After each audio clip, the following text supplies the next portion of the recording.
한국사 고조선의 발전과 한제국의 조선 침략. 고조선은 춘추전국 시대에 조선으로 이주해온 중국 유이민으로부터 받아들인 철기 문화를 바탕으로 주변의 산제한 주변의 소국들을 정복하면서 국가의 기틀을 다져나갔다. 또한 관료제도를 정비하고 북방의 흉노와 동맹을 맺으면서 중국의 영향력에서 벗어나 독자적인 세력권을 형성나갔다. 그러던 중 기원전 128년 예족의 통치자인 남녀가 28만의 백성을 이끌고 요동에서 한나라에 복속되길 청했다. 하는 이를 받아들여 요동에 창해군을 설치하고자 했으나 곧 주변 주민들의 저항으로 폐지되었다. 한나라가 조선에 공격적인 태도를 취하자 이를 두고 조선의 지배층은 분열하기 시작했다. 그렇게 되자 고조선 내 중심 세력이 영향력을 잃기 시작했고, 동시에 고조선 내 중심 세력이 영향력을 잃자 한나라는 흉노와 조선의 관계를 끊어내기 위해 조선으로 공격을 시작했다. 한나라는 흉노와 전쟁을 벌이기 전 후방을 공격당하지 않기 위해서는 흉노와 조선의 동맹관계를 파회하거나 조선을 휘하에 둘 필요성이 있었기 때문이다. 한무제는 흉노와의 전쟁을 지속적으로 하고 있었기에 흉노에 협력하는 조선의 눈엣 가시였다. 무제는 우선 흉노와 조선의 관계를 끊어놓기 위해 조선을 회유하려 했다. 한에서는 서파를 사신으로 조선에 보냈다. 그러나 조선은 한의 강압적인 태도에 반발했고, 사신으로 파견된 서파는 별다른 성과 없이 귀국길에 올랐다. 이 과정에서 서파는 조선의 장수를 살해하고 폐수를 넘어서 도망쳤다. 한의 사신이 조선의 장수를 죽인 이 사건은 큰 파장을 불러일으켰다. 조선에서는 한이 사신인 서파를 처벌할 것이라 생각했으나 한무제는 오히려 서파에게 조선과 한의 변경 지역의 군사 책임자인 요동군 동부도의 벼슬을 내렸다. 이러한 모순적 상황에 분노한 조선의 왕인 우거왕은 군사를 보내어 서파를 처단하였다. 이 사건을 계기로 조선과 한나라 두 국가의 관계는 극단으로 치달았다. 한무제는 조선 정벌군을 조직해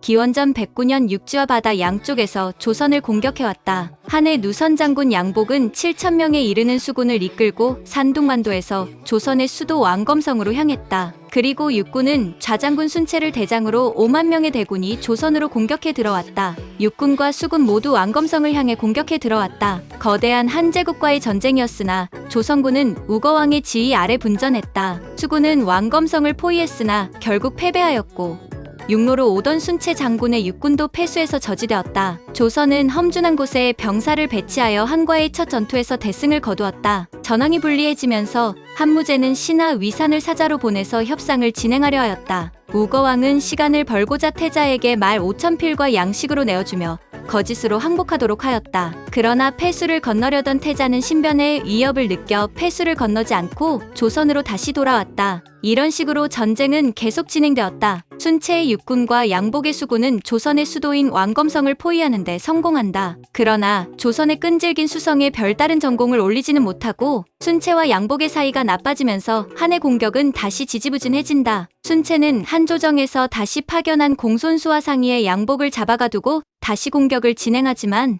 역시 별다른 성과는 없었다. 전선이 교착 상태에 빠지자 한나라는 한쪽으로는 군사적 무력 시위를 하고 한편으로는 조선 지배층을 매수하고 분열시키는 화전혁면 전술을 사용한다. 왕검성 안에서도 한나라의 수도 포위가 계속되자 화친을 주장하는 화친파와 결사항전을 주장하는 쪽으로 여론이 나뉘었다. 조선 지배층에서도 장군 왕겹 등 지배층 일부는 한에 항복했다. 108년 4월 주화론을 주장하던 조선상, 노인, 한음, 장군 왕엽과 니계상, 3등이 한나라에 항복했고, 이 상황에서 우거왕은 이들에 의해 암살당했다. 왕자인 장까지 한나라에 투항하면서 조선은 풍전등화의 상태와 같았다. 당시 조선의 왕과 왕자까지 투항했지만 장군인 성기가 조선의 백성들을 지휘하며 왕검성을 중심으로 항전했다. 그러나 우거왕의 아들 장항이 한의 꾀임에 빠져 성기를 살해하였고, 나머지 잔존병력의 저항도 얼마 지나지 않아 진압되어 왕검성은 함락되고 조선은 결국 멸망하였다. 기원전 108년의 일이었다. 한나라는 조선의 옛 땅에 군현을 설치했다. 총 4개의 군현이 설치되었다고 하여 한사군이라고 부른다. 그리고 여기에 한나라의 관리를 보내어 식민 통치를 진행했다. 한나라의 통치는 낙랑군을 중심으로 이루어졌는데,